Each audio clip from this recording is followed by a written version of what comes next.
بسم اللہ الرحمن الرحیم۔ پروگرام 30 منٹ نے آج ہمیں جوائن کیا عنایت اللہ کاشف ایڈوکیٹ صاحب نے۔ ہمیشہ کی طرح عبد الرحمن فریدی صاحب کا ساتھ پروگرام کو حاصل ہے۔ اپنے دونوں معزز مہمانوں کو، اپنے معزز ساتھیوں کو، سینئرز کو ویلکم کرتے ہوئے، فیس بک فرینڈز آپ کیسے ہیں؟ خیریت سے ہیں؟ آج کا دن آپ کا کیسا گزرا؟ موسم کی شدت آہستہ آہستہ بڑھ رہی ہے۔ شیخ صاحب، ابھی میں جب آ رہا تھا آپ کو جوائن کرنے، تو ڈپٹی کمشنر اور ڈسٹرکٹ پولیس آفیسر ہاؤسز اور ان کے سامنے ریسکیو 1122 کا آفس اور پورا وہ ایریا جو ہے اتنے شدید دھوئیں کی لپیٹ میں تھا کہ میری آنکھیں بھی متاثر ہوئی، سانس بھی متاثر ہوا۔ وہاں آپ کو نوٹس میں ہے کہ کھانے پینے کے بہت سارے ہوٹل ہیں، بہت سارے چیزیں ہیں، مقامات ہیں، پلیسز ہیں، لوگ وہاں بیٹھے ہیں، آمد و رفت ہے۔ سموگ، اسے سموگ کہیں گے، جان بوجھ کے ماحولیاتی جو ہے ماحول ہے اس کو خراب کرنا کہیں گے، کیا کہیں گے؟ بسم اللہ الرحمن الرحیم۔ سب سے پہلے تو میں آپ کو مبارکباد پیش کرنا چاہوں گا کہ آپ نے سوشل میڈیا جیسے مضبوط پلیٹ فارم پہ پروگرام 30 منٹ ود مقبول الہی شروع کیا ہے۔ آپ دونوں احباب عبد الرحمن فریدی صاحب بھی اور آپ بھی اس پر اور اس کامیابی پر مبارکباد کے مستحق ہیں۔ اور دوسرا، میں آپ کو شکریہ ادا کرنا چاہوں گا کہ آپ نے مجھے اپنے اس پروگرام کے قابل سمجھا اور اپنا حصہ بنایا۔ اب میں آتا ہوں اپنے موضوع کی جانب۔ بات یہ ہے ملک صاحب کے گزشتہ کچھ دہائیوں سے ماحول میں تبدیلی چلی جاتی رہی ہے اور آ رہی ہے، مسلسل یہ تبدیلی ہوتی چلی جا رہی ہے جی۔ لیکن اس تبدیلی کو روکنے کے لیے ہماری حکومتوں نے، ماضی کی حکومتیں ہوں یا انتظامیہ ہو، انہوں نے کسی قسم کے کوئی اقدامات نہیں کیے۔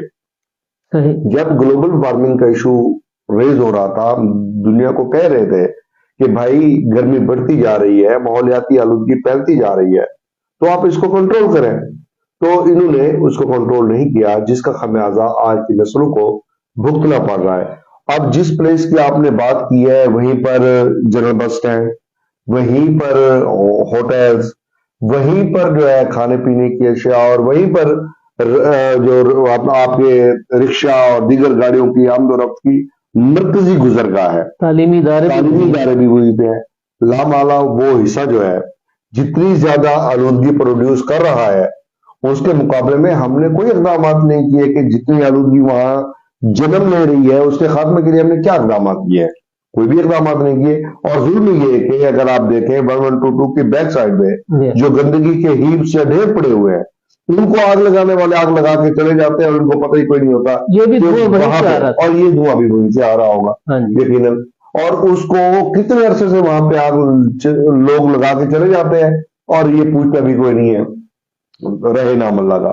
فریدی صاحب، جس ماحول میں وہاں کوکنگ ہو رہی ہے، وہاں جو گندگی کا ماحول ہے، وہاں جو دھوئیں کا ماحول ہے، سانس لینا تو اپنی جگہ، کوکنگ کا جو ماحول ہے وہ کس حد تک انسانی صحت کے لیے مناسب ہے؟ ملک صاحب، آپ یہ دیکھیں کہ ظلم خدا کا یہ ہے کہ میونسپل کمیٹی لیا کے پاس ان کا جو کوڑا کرکٹ ہے اسے ڈمپ کرنے کے لیے کوئی پراپر جگہ نہیں ہے جی۔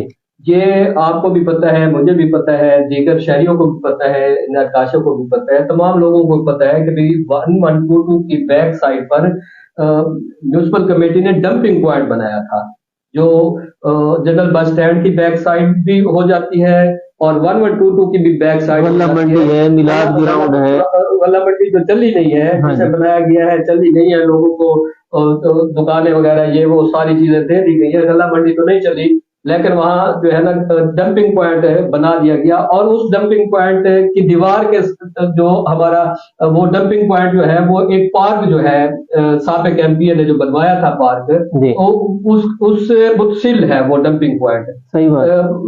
یہ ایک ڈمپنگ پوائنٹ جہاں بنایا ہوا ہے، ایک ڈمپنگ پوائنٹ جو محکمہ خوراک ہے اس کے دفتر کے ساتھ بنایا ہوا ہے۔ جی یہ بھی دیکھیں نا کہ ہم نے جگہ کون سی چوز کی ہے۔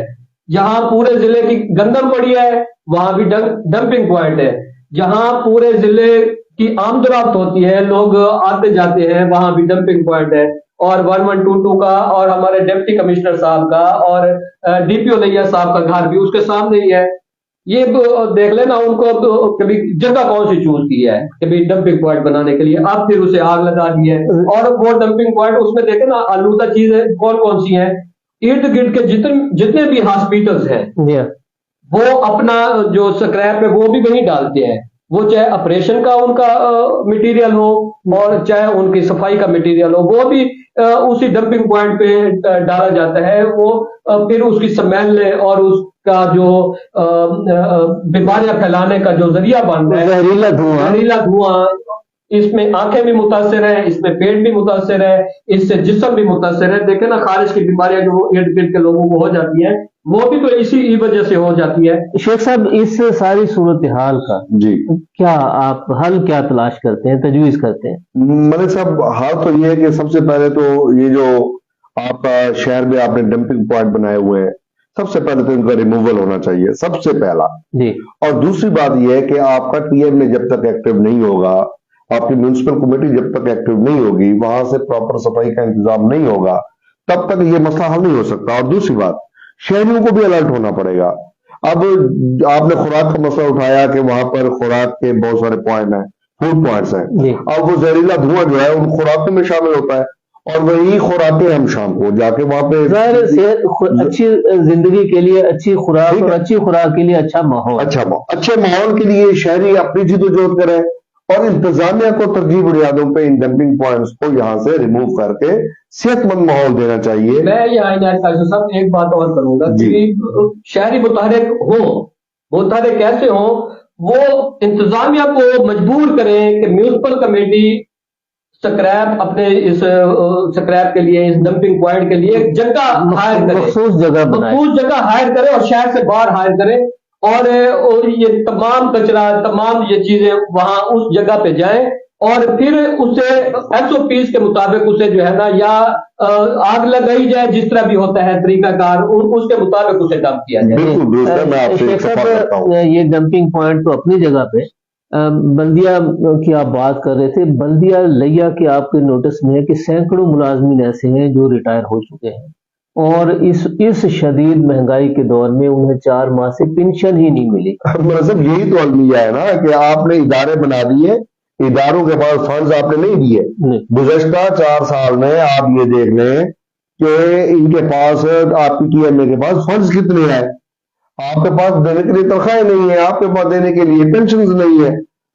جب حکومت نے ہی فنڈ دینے ہیں نا، یا اداروں نے جنریٹ کرنے ہیں، ادارے جنریٹ کرتے ہیں تو ہمارے شہری معززین، یہی ہمارے بیوروکریٹ ان فنڈز کی اجرا میں آڑے آ جاتے ہیں، اور وہ جناب کسی کی کال پہ، کسی کی سفارش پہ وہ فنڈز کا سلسلہ ختم۔ دوسری بات کہ اداروں نے ان کو فنڈز کتنے ملے، لامحالہ پھر ان کی کارکردگی وہی ناقص کی ناقص ہے۔ عنایت خواجہ صاحب، یہاں فنڈ کی بات آپ کر رہے ہیں نا، تو میونسپل کمیٹی کا جو فنڈ جنریٹ کرنے کا سب سے بڑا اہم پوائنٹ جو ہے وہ یہ ہے کہ بھی نقشہ جات کی فیسیں ہیں۔ جی اچھا، یہاں جو نقشہ جات کا ڈپارٹمنٹ ہے یہاں میونسپل کمیٹی کا، وہاں صاحب بہادر بیٹھتے ہی نہیں ہے جس نے نقشے پاس کرنے ہیں۔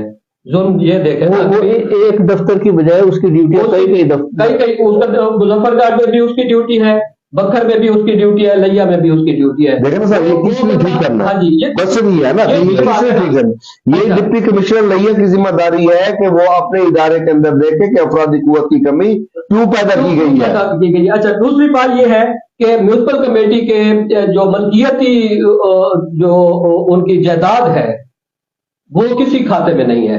اب آپ دیکھیں کہ شہر کی جو دکان ہے، مجھے پتہ ہے ہسپتال روڈ پر 1 لاکھ سے زائد کرائے پر دکان جا رہی ہے۔ بالکل ایسے ہے، آپ کو بھی پتہ ہے تمام شہر۔ بالکل۔ اچھا، اب میونسپل اسی روڈ کے اوپر میونسپل کمیٹی کی دکان کا کرایہ پتہ کتنا ہے؟ 200 روپے۔